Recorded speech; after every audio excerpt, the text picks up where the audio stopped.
Hey guys, we're out here planting corn today, and one of the things I wanted to show you, if you can make this out, you should have seen the little clip with the tractor in it. And we've got this, let me get my finger in the right spot, it's hard to figure out, but anyway, we've got this kind of like this darker band here, and this is applying like a starter fertilizer, which is a 10-34-0, so 10% nitrogen, 34% phosphorus, just to kind of get these plants going. And on this field it is a 20-inch spacing. 30 inches is really common, but there are a lot of guys doing 20. And what that does is, by putting the rows closer together, it lets us spread the seeds further apart within each row, and just gives that plant a little more space and a little bit more even spread, instead of being packed up right beside another corn seed. There gets to be a lot of space before the next one ends up showing up. So we've got this one dug up, and just to show you guys, and then hopefully we get to take a quick look at the equipment and see how that actually works. But here's our corn seed, and this stuff will actually come in different shapes, and that's on the bag, and you can actually kind of specify what shape of seed you want, because some of it just happens to work better with different types of planters, and also have different cups in them that pick up the seed. And that is how that works. So when he drives by, he's got a nice wide area that everything is already planted and in the ground. It takes two things to really make a seed start growing into a plant, and that's going to be temperature. You want it nice and warm, and moisture. So you need temperature and moisture, and that's what is going to get the seeds to sprout and get them to start growing. And beside this cornfield, there are some cows. Those aren't our cows, but there are cows there, and the kids wanted me to show you the cows. So, hello cows. You'll notice on the left and right side, the far thing, you got those goofy looking arms up on there. Those are called markers, and if he wasn't using GPS, those are half of the width of the piece of equipment. You stretch those out and it leaves like a scratch mark in the soil, and then he would know where to drive. He would drive on the middle of that, and that would get him at the right spacing. But he's using, looks like GPS and auto steer on this today, so he doesn't need the markers. The one thing with corn planting is you have to very kind of carefully plan out and figure out where you're going to go so that the combine can follow the rows.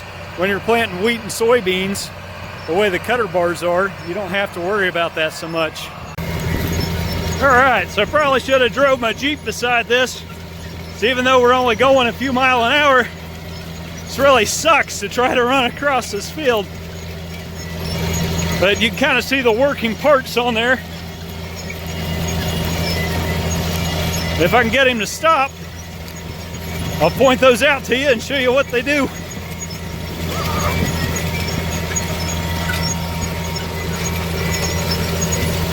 Now you can see this fertilizer coming out.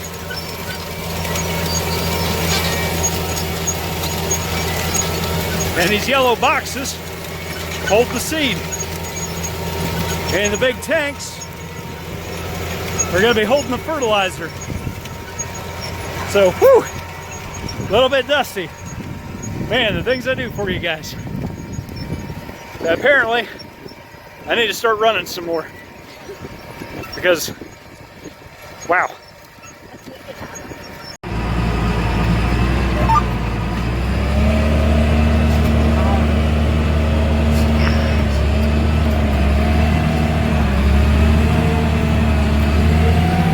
Here we go.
right, so way out there you see the tillage tractor. And if you watch the spring tillage video, that is the same rig getting stuff ready for our corn planters, just so we're all working in the same field today.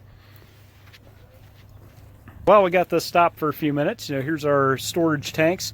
They're going to be holding on to the fertilizer that's in there. And we've got a saddle tank on each side of this tractor too, because for a while, I mean, that was kind of the limiting factor, having to run back to the truck all the time to refill, not with seed necessarily, but with the fertilizer that was being put on. I'm going to go back over here real quick. This blue collar that you guys see, I think I called this 103040 earlier, and I believe this is actually just 28 that we're running today, which, be 2800, 28% nitrogen. But this blue collar is from an additive that's in this, that's a nitrogen stabilizer.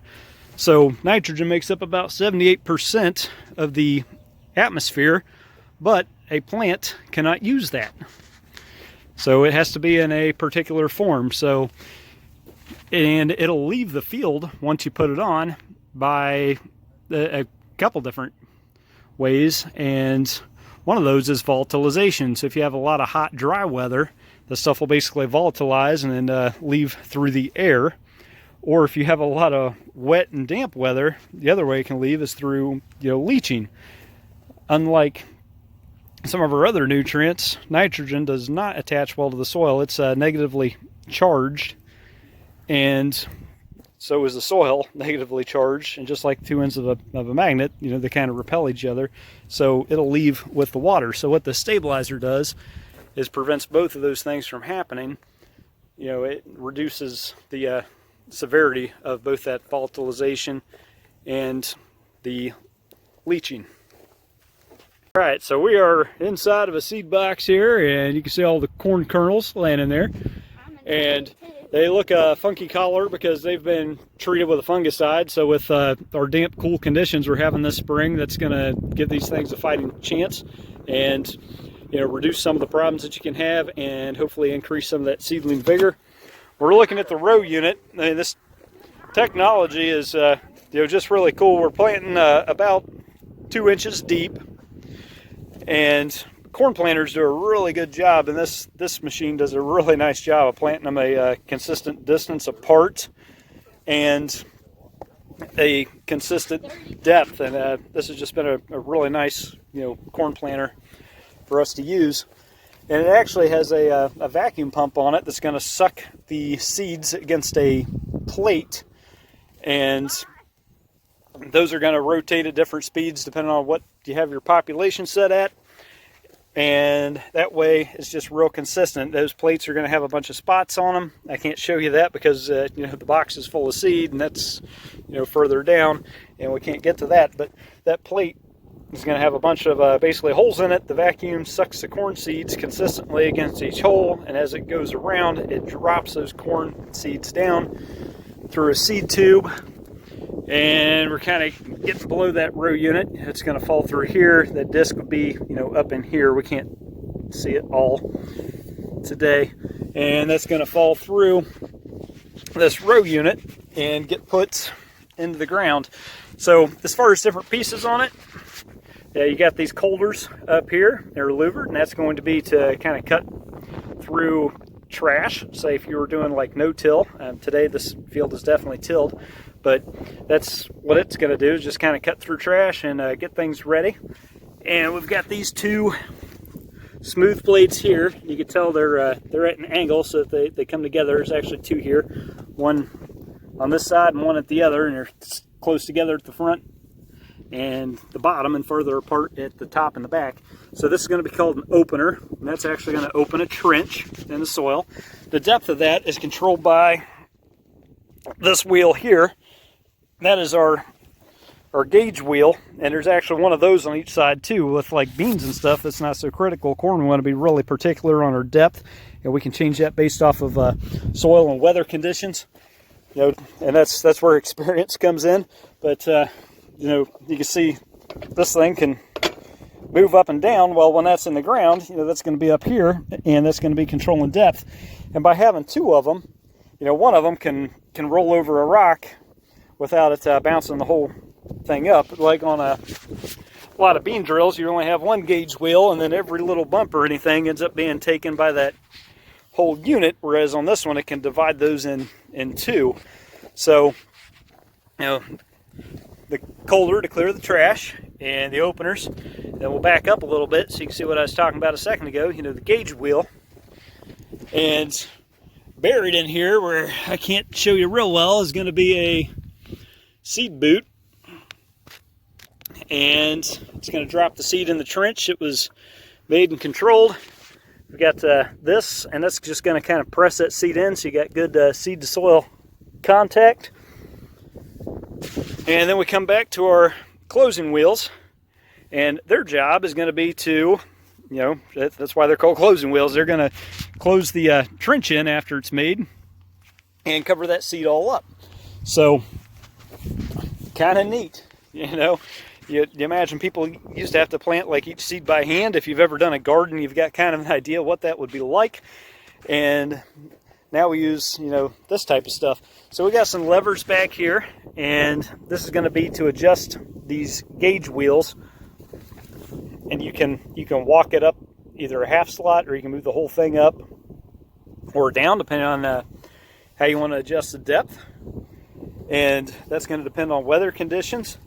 And back here we can adjust the tension on our closing wheels, and again, that's going to be based off of kind of like field and soil conditions. So with this stuff being all nice and loosely tilled, probably don't need a whole lot of tension on that. If you're doing no-till, it might be a little harder to move that ground around. You could increase the tension on those. So that is, in a nutshell, how this thing works. A couple other things on it, you see these chains. That's what's going to be, rotating the seed disc. And to change your rate, you adjust the speed that those are going to turn. And there's a lot of stuff that's not super accessible to be able to get to. Oh, and as we're walking by it, there's one of the vacuum pumps. It's going to create like suction for those seed cups. And running this whole thing is going to come off of the ground. The ground is going to be turning a wheel, that's turning a chain, and that kind of operates the whole machine here. And you can see this little wheel, when this thing is down, it's pressed up against that one, and that's going to run the pump that actually pumps the fertilizer out of the back. And with our fertilizer, we're at least 2 inches to the side of the row, and we can't see those streaks on the ground anymore. The very top of them's kind of dried up, but you don't want that right in with the seed. And the best way I can describe that to you, it's kind of like a salt, where it's the plant's gonna do better obviously with the fertilizer, but if you lay that fertilizer right on top of that seed or right with that plant, it's not going to be good for it. It could be deadly to it. So we want to keep that 2 inches away, so that way that plant has access to those nutrients, but it's not going to be right in there with it. Just like maybe you like some salt on your potato chips, but you wouldn't be doing too good if you were buried in an entire tub of it. Okay, so remember, these are the little drive wheels that when this thing is lowered will make contact with the wheel on the ground. And I've kind of climbed up on this thing so I can show you when that thing is turning. It's turning these mechanisms, and this is how we can change our seed rate, by changing the gears on this, much like how you guys would change the gearing on your bicycle, except with this, you're not changing the ground speed, you're changing how fast you're rotating the internal parts that drop the seed out on the ground. And then when you speed up or slow down, whatever ratio you have this set at is going to be consistent. So if I want those seeds a certain distance apart, it's going to do that. If I'm going 4 mile an hour, or if I'm going 2 mile an hour, it doesn't matter. They're going to be the same distance apart depending on how I set these gears. And basically that determines your seed spacing. And that's driving this shaft, and that comes over here, and it drives this bracket, then back here that drives that one, and then that drops down through there and is driving that shaft. We actually have one on each side of the planter. And then that shaft goes from end to end. We're looking at this piece right here, that hexagonal shaft, and then from there it's going to drop down and control those, each individual row unit. They'll have chains going back to drive that too. So lots and lots of different pieces and parts on here that all have to be moving and all have to be working to make this thing function the way that it is supposed to. And obviously, if just one thing goes wrong, it kind of throws the whole operation off. Now in the cab, I don't know how much of that Sawyer had, and I won't get to maybe see that until tonight. But he does have a monitor on here, and these wires are part of that, and you'll have one of those at each row unit, and that's going to go to the computer in the cab, and that's going to be telling us their seed rate. And also, you can kind of trust the seed rate, and you had to in the old days, just by like adjusting chains and stuff like that and getting that where you wanted and going with it. But if one row unit quit working, you got no way to know without this wire right here. It's going to have an electronic eye that is going to monitor every time a seed ends up dropping past it. And I think that stuff is too buried for me to be able to get to show you guys here easily today. But if that rate gets off, it's going to alert the operator so that he knows he's got something back here to deal with. Maybe that's like a small piece of a seed bag that got in there that plugged the row unit, or maybe it's a mechanical failure of some kind. But he'll know if it's not dropping corn down. Now, as far as like the other stuff, the adjusting the seed depth and just some of his different adjustments he's got to deal with here, you got to get out of the cab. You got to do some of this old-fashioned, right? I mean, we got technology, but you still want to go and check, because if the technology is not calibrated right, it's not going to do it for you. So it still takes a intelligent, experienced person to be able to come out and plant corn. And you actually come out and check, and you want to kind of check these different rows and make sure your corn is 2 inches deep or whatever depth you're shooting for, relatively consistently. And it's kind of a neat thing to do. So anyway, hope you guys find these things interesting. I sure have fun making these videos for you. And one more kind of neat thing, if you happen to watch the tile video too, this is that same farm that we put the field tiles in, and those were chisel plowed, and then the whole farm was chisel plowed just to kind of blend those big humps in so we wouldn't have to drive over them. On the dry fertilizer video, this is one of the farms that I was on that day. I don't know if I got any video on this particular farm, but it is one of the farms that I was on spreading dry fertilizer. And now we kind of get to wrap this up with actually planting it. We've got the tillage tractor out there at the head of us. That ground is a little bit wetter and things are just starting to dry up, so he's got to get that kind of conditioned for us before we can get the corn planter out there today. So anyway, that is it. That's all I got for you guys.